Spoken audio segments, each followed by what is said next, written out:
What's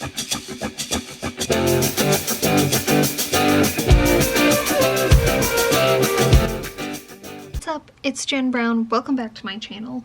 Today I want to show you guys how I make my own crochet patterns. If you've seen some of my other videos before, I mention sometimes that I'm really bad at following patterns, and I don't know what it is, but it's the same with sewing. I have a really hard time understanding them, and I find that when I do try to follow a pattern, I end up changing it to suit my needs anyway, so I just started making my own. So before I get into actually crocheting, I just want to do a quick little sketch, more to help me illustrate. I sometimes for fun will sketch out projects, but a lot of times I just kind of go for it. But I'm just gonna make a really cozy, sort of basic slouchy cardigan. So I'll do like front view, back view.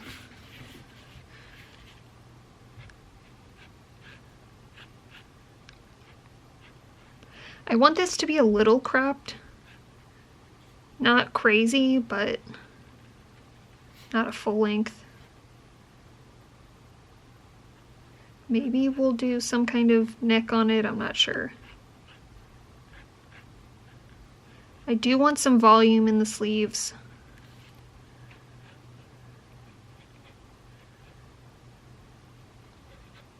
Which, if you've never made something, doing this kind of sleeve is actually really easy. So that's the front, or the back, I mean, sorry. And then the front will be the same, only we'll have 2 of these panels instead. That's a weird neck, but you get the picture.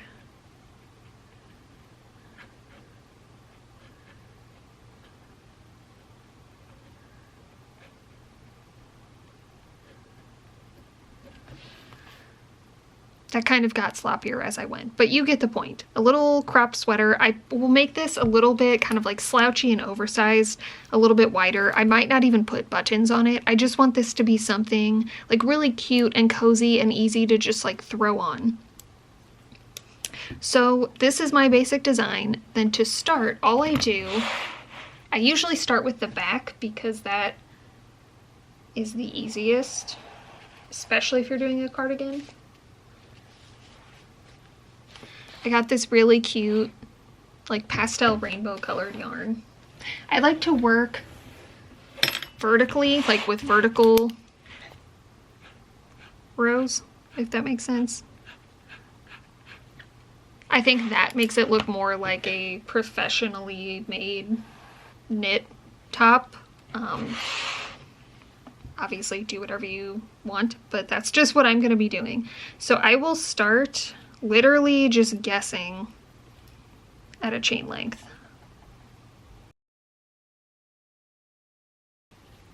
Okay, that's 40. I can tell that's going to be way too short, but then I will just like hold it up. Well, I will just like hold it up to myself at my shoulder and just like see. So that's clearly not long enough, so I'm going to continue.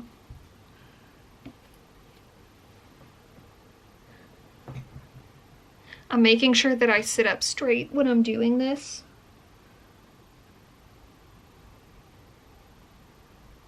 Okay, so this is 70. I think this is gonna be good because this is gonna stretch out a little bit once I actually start doing a stitch in this. So one thing you have to remember when you're making your own pattern is there may be some trial and error pulling things back out. So I will make 1 row. I usually do half double crochets. Should I do doubles just to do something different? Okay, so I've held this up to myself and I do like the length of it, so yay, I don't have to tear it out and just change it, but I do have to do that sometimes. So now all I have to do is just keep going until this is as wide as I want. I usually like to do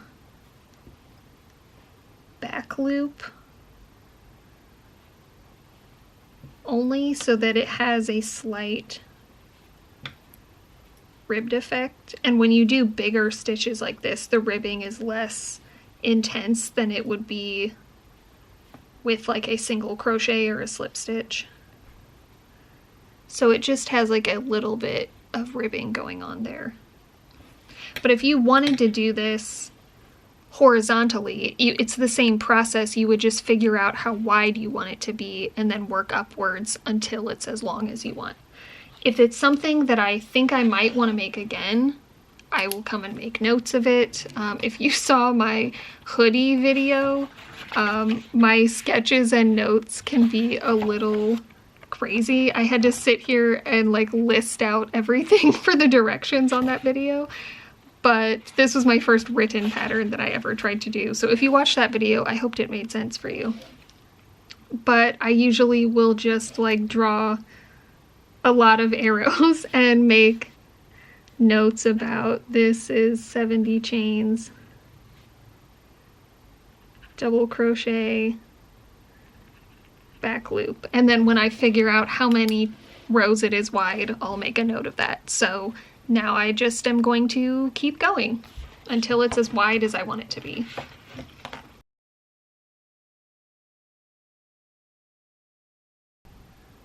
All right, I'm back. I've actually been quite the busy bee. I've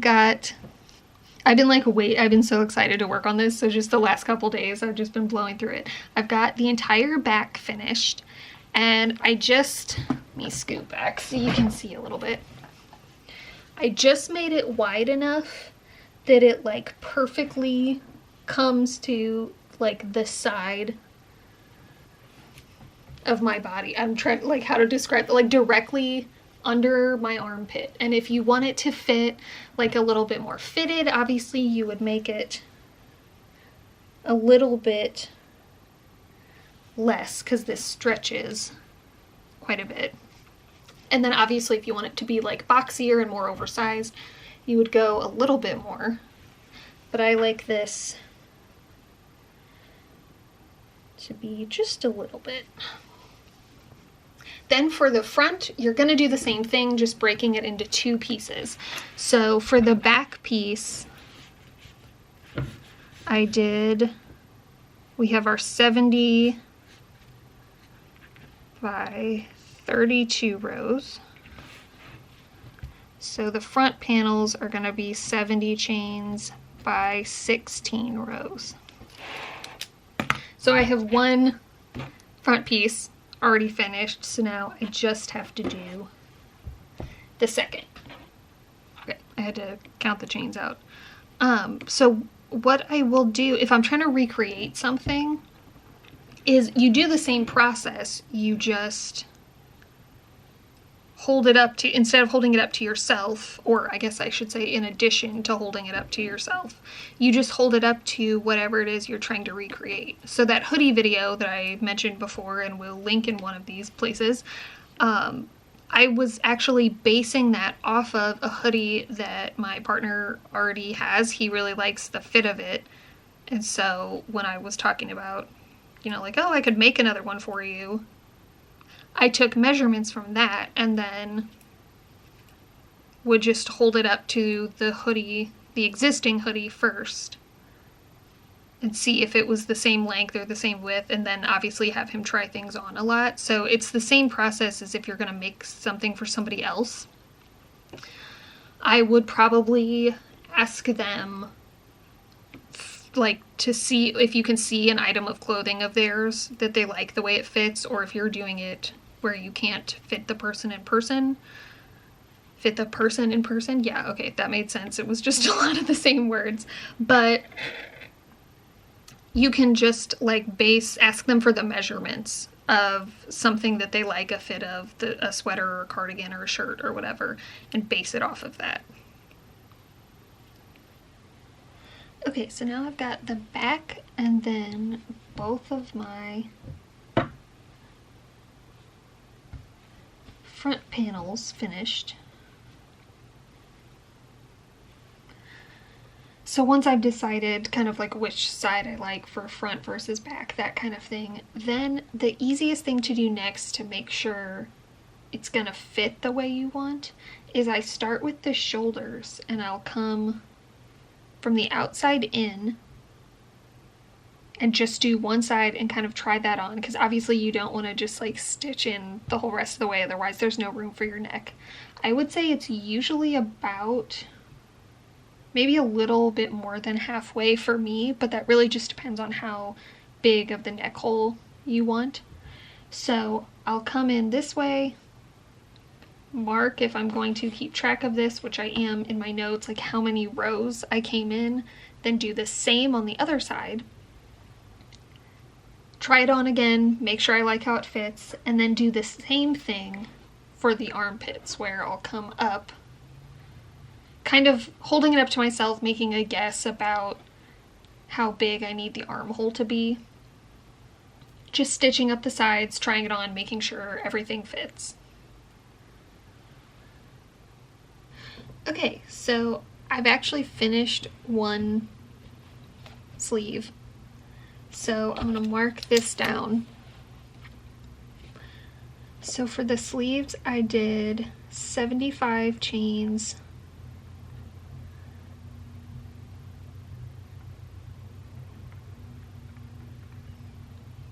And did double crochets, back loop as usual, and then I did slip stitch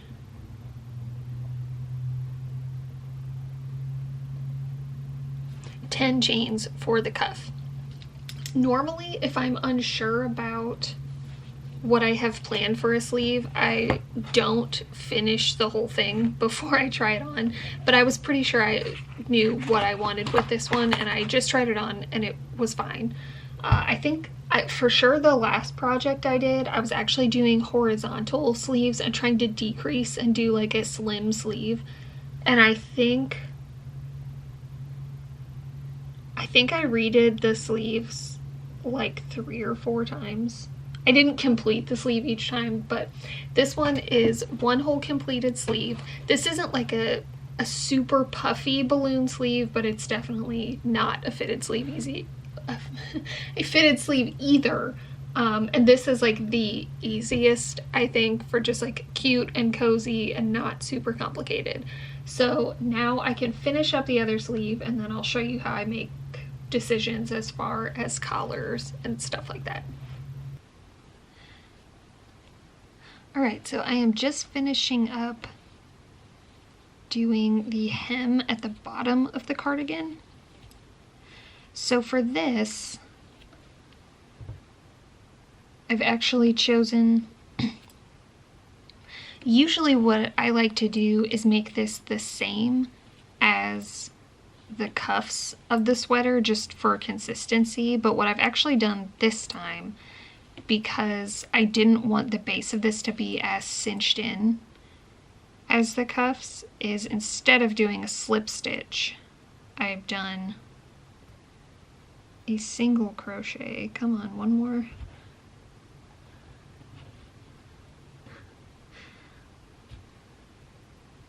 My plan was to be done with this by the time I was done talking so I can show you, but I can't get this through. Please hold for technical difficulties. Okay.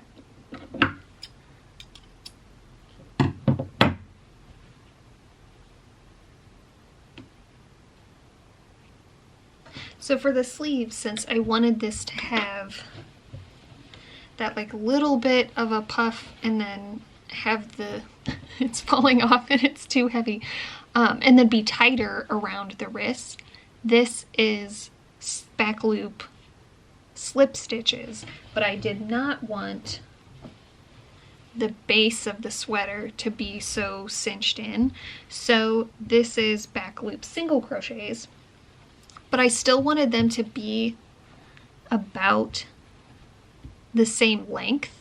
So this is 10 stitches on the cuffs and then this is 8.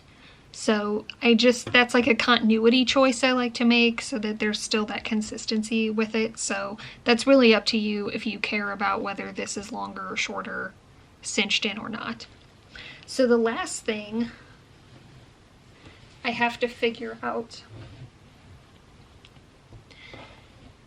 is how to do the neckline. So what I ended up doing for the collar, and like I said, this is trial and error sometimes. I tried a couple different things.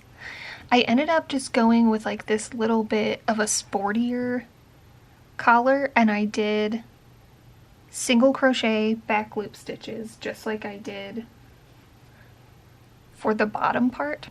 And the reason I decided to do this is because when you put together the front and back, it makes this like hard corner that it takes a while to be able to make that look rounded. And so I didn't want to have like this super thick trim on it.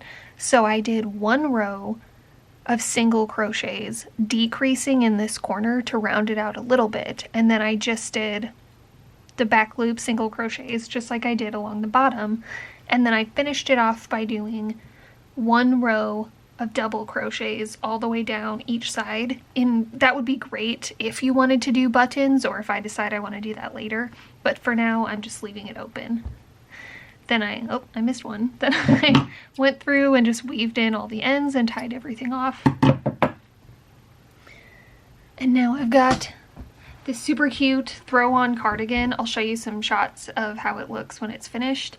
It's very warm and cozy, and it just makes me feel like a big blob of cotton candy, and I love it. So I'm really happy with how this turned out.